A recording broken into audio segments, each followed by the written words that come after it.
Hi hello welcome back. இந்த வீடியோவில் என்ன பார்க்க போகிறோம் அப்படின்னா Nifty and bank Nifty next week எப்படி பர்ஃபார்ம் பண்ணுறதுக்கான பாசிபிலிட்டி இருக்குது. அண்ட் வந்துட்டு ட்ரேட் செட்டப் வந்து நம்ம பார்க்க போகிறோம். சாரி, நெக்ஸ்ட் வீக்கில் இந்த வீக் எப்படி பர்ஃபார்ம் பண்ண போகுது. ஸோ ஆக்சுவலாக ஒரு டே ட்ரேடிங் முடிஞ்சிட்டு இன்னைக்கு. ஸோ இந்த வீக் வந்துட்டு எப்படி மூவ் ஆக போகுதுன்னு சொல்லி பார்க்கலாம். So first of all Nifty overall அந்த சைடு வைஸ் பிரேக் ஆகிட்டு நான் ஆக்சுவலாக டவுன் சைடில் கீழே உடைக்கும் அப்படின்னு நம்ம எதிர்பார்த்தேன்.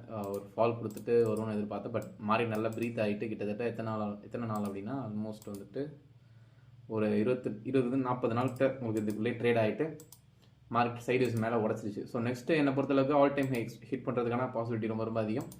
ஸோ ஆல் டைம் ஹை 26,250 உங்களோட நெக்ஸ்ட் டார்கெட். பட் என்னை பொறுத்தளவுக்கு நான் ட்ரேட்ஸ் எடுக்கணும் அப்படின்னா நீங்கள் இந்த லெவலுக்கு வெயிட் பண்ணுறது பெட்டர். 25,155 வெயிட் பண்ணிவிட்டு பை பண்ணிங்க அப்படின்னா உங்களோட டார்கெட் நல்லாவே ஒரு super risk and reward ratio கிடைக்கும். ஸோ ஆல்மோஸ்ட் 1:2.5 கிடைக்கும்.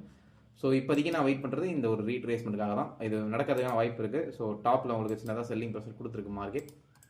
ஸோ கீழே வர பட்சத்தில் நீங்கள் வந்துட்டு 25,000 எக்ஸாக்டாக சொன்னோம்னா 25,200 ரேஞ்சில் ஒரு லோயர் டைம் ஃப்ரேமில் ரிவர்சல்ஸ் பார்த்துட்டு கண்டிப்பாக நீங்கள் பையிங் சைட் போகலாம். ஸோ திரும்பியும் நம்மளுக்கு மார்க்கெட் 24,500 பிரேக் ஆகாத வரைக்கும் சிவியர் செல்லிங் ப்ரெஷர் கண்டிப்பாக கொடுத்துறாது. So market in very safe zone. So keep on இது வர மார்க்கெட்டில் நீங்கள் பையிங்கில் இருக்கலாம். ஸோ ஓவரால் பார்த்தீங்கன்னா உங்களுக்கு ப்ரீவியஸ் ஆல் டைம் ஹை டார்கெட்டாக இருக்கும்.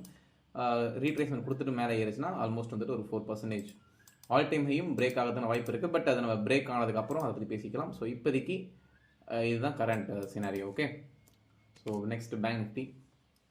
பேங்க் நிஃப்டி பொறுத்தளவுக்கு பேங்க் நிஃப்டி அதே தான் உங்களுக்கு. ஸோ ஸ்டில் அதே தான் உங்களுக்கு சைட்வேஸ் பிரேக் ஆகிட்டு திரும்பி மேலே போயிட்டுருக்கு. அண்ட் இது கொஞ்சம் ரீட்ரேஸ்மெண்ட் கொடுத்து தான் திரும்பிச்சு நம்ம சரியாக கவனிக்கலை. ஸோ இப்போதைக்கு பார்த்தீங்கன்னா பேங்க் நிஃப்டி நெக்ஸ்ட்டு டார்கெட் அப்படிங்கிறது வந்துட்டு உங்களுக்கு ஃபெப்ரவரி ட்ரேஸ்மெண்ட்டை போட்டு பார்த்தீங்க அப்படின்னா நெக்ஸ்ட்டு ரெசிஸ்டன்ஸ் ஜோன் அப்படிங்கிறது வந்துட்டு உங்களுக்கு இப்போ ஃபெப் எக்ஸ்டென்ஷனில் ஃபஸ்ட் டார்கெட் கம்ப்ளீட் பண்ணிட்டு மார்க்கெட் நின்றுட்டு இருக்கு. So second target will be 58,739. So 58,739 வந்துட்டு மார்க்கெட் மேலே ஏறதுக்கான வாய்ப்பு இருக்குது. ஸோ ஆல்மோஸ்ட் வந்துட்டு ஒரு 2.6%. அதுக்கப்புறம் வந்துட்டு உங்களுக்கு ஆல்மோஸ்ட் டேரெக்டாக 6%, 3,500 பாயிண்ட்ஸ் மார்க்கெட் ரேலி ஆகிறதுக்கான சான்சஸ் இருக்குது.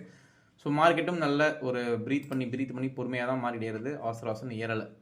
பட் ஸ்டில் நவ் ஒரு ரீட்ரேஸ்மெண்ட் பேச வந்தால் நல்லா இருந்திருக்கும். பட் பார்க்கலாம் என்ன நடக்குது அப்படின்ட்டு. பேங்க் நிஃப்டி பொறுத்தவரைக்கும் இப்போதைக்கு ரீட்ரேஸ்மெண்ட்டுக்கு சான்சஸ் கிடையாது. பிகாஸ் நம்மளுக்கு இந்த ரேலி ரொம்ப ஸ்டேபிளாக ஏறதுனால இப்போதைக்கு ரீட்ரேஸ்மெண்ட் எதிர்பார்க்க முடியாது. ஏன்னா இந்த சைடு வேஸும் பிரேக் ஆகிட்டு நம்மளுக்கு மார்க்கெட். ஸோ ஒரு அனதர் பிக் கண்டிப்பாக வந்துட்டு பேங்க் நிஃப்டி நம்ம எதிர்பார்க்கலாம்.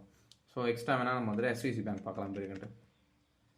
HDFC பேங்க் வந்துட்டு பார்த்தீங்கன்னா ஸோ HDFC பேங்க் வந்து ஆல்மோஸ்ட் 2,000 rupees ஹிட் பண்ணிவிட்டு ஸோ இதுதான் ரேலி பண்ணி மார்க்கெட்டை கொண்டு போயிட்டு இருக்கோம் மேலே. நெக்ஸ்ட்டு HDFC பேங்க் பொறுத்தளவுக்கு மந்த்லி எக்ஸ்டென்ஷன் டார்கெட்ஸ் நீங்கள் பார்த்தீங்கன்னா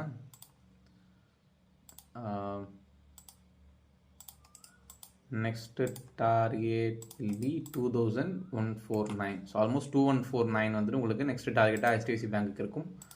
இருக்கிறதுலேருந்து ஒரு 7.5% ரேலி எதிர்பார்க்கலாம். இப்போ நீங்கள் பை பண்ணுறதுனா அப்படின்னா கூட தாராளமாக ஸ்விங் ட்ரேட்ஸ் எடுக்கிறவங்க ஃபோக்கஸ் பண்ணலாம்.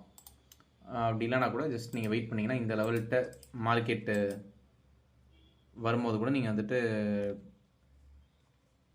ட்ரேட்ஸ் வந்து எடுக்கிறதுனா எடுக்கலாம். எந்த லெவல் அப்படின்னா 1981 உங்களுக்கு நல்ல ஒரு சப்போர்ட் புல் பேக் கொடுத்ததுன்னா எடுத்தீங்க அப்படின்னா நல்ல ட்ரேடு.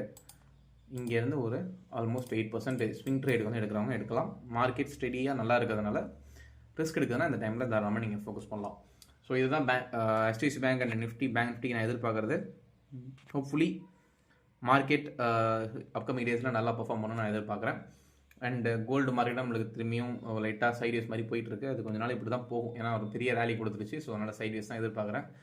ஸோ ஃபுல்லி நெக்ஸ்ட்டு 2-3 டேஸில் அனதர் இன்வெஸ்ட்மெண்ட் பிக் ஸ்டாக்ஸ் வந்து நான் போஸ்ட் பண்ண பார்க்குறேன். ரெகுலராக வீடியோ போட முடியல, ட்ரை பண்ணிட்டு தான் இருக்கேன். பட் கண்டென்ட்டும் பெருசாக கிடைக்கல. அண்ட் பார்க்கலாம் என்ன நடக்குது அப்படின்ட்டு. Thank you so much.